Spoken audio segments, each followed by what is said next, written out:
İvan Turgenevin Atalar və Oğullar romanı 19-cu əsr Rusiya cəmiyyətində baş verən kəskin ideoloji dəyişikliklərin, xüsusilə də nəsillərarası mübarizənin ən dərin ədəbi təsvirlərindən biridir. Əsərin hadisələri 1859-cu ildə təhkimçilik hüququnun ləğvindən bir il əvvəl ölkədə böyük sosial gərginliyin hökm sürdüyü bir dövrdə cərəyan edir. Turgenev cəmiyyəti iki ideoloji qütbə bölən bu vəziyyəti ustalıqla müşahidə edir və romanda köhnə zadəgan dünya görüşü ilə yeni radikal düşüncənin toqquşmasını təsvir edir. Bu konfliktin simvolik adı əsərin özüdür. Atalar, yəni ənənəyə, incəsənətə, dini mənəvi dəyərlərə sadiq olan aristokrat nəsil. Oğullar, elmi, materializmi, rasional düşüncəni həyat prinsipi seçən gənc nəsil. Romanın dəyəri ondadır ki, Turgenev nə ataları, nə də oğulları tamaqlı göstərir. O, hər iki tərəfi obyektiv şəkildə təhlil edir və onların güclü və zəif cəhətlərini üzə çıxarır. Bazarov, yeni dövrün simvolu. Əsərin əsas ideoloji mərkəzi Yevgeni Bazarovdur. O, özünü nihilist adlandırır. Nihilizm bütün mövcud prinsipləri, avtoritetləri və köhnə dünya görüşünü rədd edən bir fəlsəfədir. Bazarov üçün yalnız elm həqiqətdir. Onun materializmi sərtdir. Təbiəti gözəllik mənbəyi yox, təcrübə obyekti kimi qəbul edir. Təbiət məbəd deyil, emalatxanadır kəlamı onun bütöv dünya modelini xülasə edir. Bazarovun xarici və daxili portreti də bu materialist dünya görüşünə uyğun təqdim olunur. Kobud əl-ayaq, sadə geyim, aristokrat nəzakətindən uzaq, bəzən hətta kobud danışıq. O, Kirsanovların malikanasına gələndə Turgenev onun qırmızı, güclü əllərini xüsusi vurğulayır.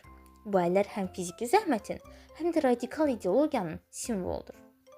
Turgenev Bazarovu tez-tez laboratoriya işləri görən obraz kimi təsvir edir.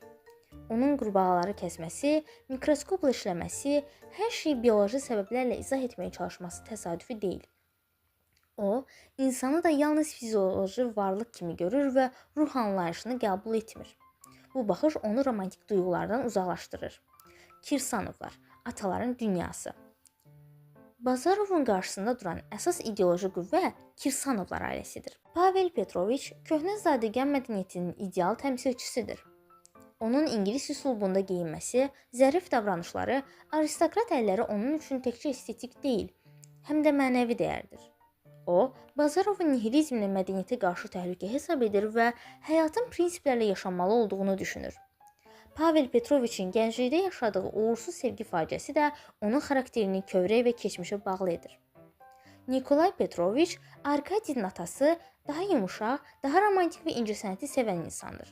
Violonçel çalması, Pushkin oxuması, kənd təsərrüfatında yenilik etmək cəhdi onun həm müasirləşmək, həm də köhnə dəyərləri qorumaq istədiyini göstərir.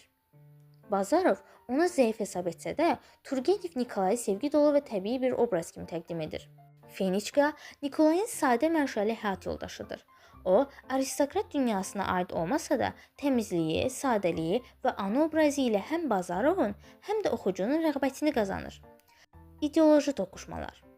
Bazarov və Pavel Petroviç arasındakı dialoqlar romanın fəlsəfi nüvəsini təşkil edir. Bu dialoqlar qədimlə yeninin, ənənə ilə materiyaçılığın hərtərəfli qarşılaşdırılmasıdır. Pavel üçün cəmiyyət, şərəf, ləyaqət, tarixi yaddaş üzərində dayanır. Bazarov üçün isə bu dəyərlər boş söz yığınağından başqa bir şey deyil. Pavel Bazarova sual verir. Siz hər şeyi dağıdırsınız. Bəs yenə nə tikəcəksiniz? Bazarovun məşhur cavabı isə nihilizmin məğzini açır. Təmizlik bizim işimizdir. Tikmək başqalarının. Bu ideoloji mübarizə sonda duel səhnəsində kulminasiyaya çatır. Bazarov prinsip olaraq dueli rədd etməli idi. Çünki bu köhnə zadəgan adətidir. Amma o duelə çıxır və Turgenev bununla onun nəzəri baxışları ilə real davranışı arasındakı ziddiyyəti göstərir. Duelin nəticəsi də simvolikdir. Pavel yaralanır, amma nə o qalib gəlir, nə də Bazarov. Odintsova, Bazarovun daxili çevrilişi. Bazarovun Odintsova ilə tanışlığı romanın emosional və psixoloji dönüm nöqtəsidir. Bazarov sevgini əvvəllər absurd və fizioloji instinkt adlandırsa da, Odintsovanın qarşısında zəiflik hiss edir. Bu hisslər onun materialist sistemində boşluq yaradır. O, ilk dəfə öz ideologiyasına uymayan bir duyğunu, gerçək sevgi ehtirasını yaşayır. Anna Sergeyevna Bazarovdan fərqli olaraq sakit, ölçülü, həyatını risk atmaq istəməyən bir qadındır. O, Bazarovun etirazından çəkinir və onunla münasibət qurmaqdan imtina edir. Bu imtina Bazarovu sındırır və onun içindəki ideoloji sərtliyi qırır. Romanın ən təsirli emosional səhnələri Bazarovun bu daxili böhranı ilə bağlıdır. İkinci dərəcəli, lakin vacib obrazlar. Arkadi, Bazarovun dostu olsa da, əsl nihilist deyil. O atasına, ailə dəyərlərinə, təbiət gözəlliklərinə bağlıdır. Bazarova kör-körənə heyranlığı zamanla azalır. Romanın sonunda Katya ilə evlənməsi göstərir ki, Arkadi oğullar ideologiyasını tam mənimsəmir. Sitnikov və Kukshina nihilizmin karikaturalarıdır. Səthi, savadsız, dəbdə olan fikirləri təkrarlamaqla radikal görməyə çalışan insanlar. Turgenev bu obrazlarla saxta inqilabçıları tənqid edir. Bazarovun valideynləri isə romanın ən hüzünlü və təsirli qatını təşkil edir. Vasiliy Ivanoviç, keçmiş hərbi həkim, ağıllı və sadə bir insandır. Arina Vlasyevna, klassik rus anası, dindar və hədsiz qayğıkeşdir. Onların oğullarına sonsuz məhəbbəti Bazarovun sərt ideologiyası ilə açıq təzad təşkil edir. Turgenev valideyn obrazları vasitəsilə insani hisslərin heç bir fəlsəfi sistemə sığmadığını göstərir. Bazarovun ölümü, ideyanın faciəsi. Bazarovun tifə yoluxaraq ölümü zahirən təsadüfi görünür, amma dərin mənada simvolikdir. O, nəhəng potensiala malik olsa da, həyatla ideologiya arasında körpü qura bilmir. Onun missiyası dağıtmaq tamamlanır, lakin qurmaq üçün nə planı, nə də emosional enerjisi var. Ölüm yatağında Bazarov dəyişir.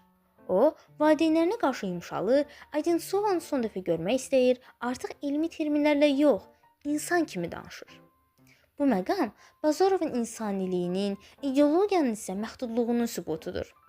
Nəticə, Turgenevin mesajı aydındır. Heç bir ideologiya, nə köhnə zadəgan prinsipləri, nə də yeni nihilizm insan həyatının bütövlüyünü əhatə edə bilməz.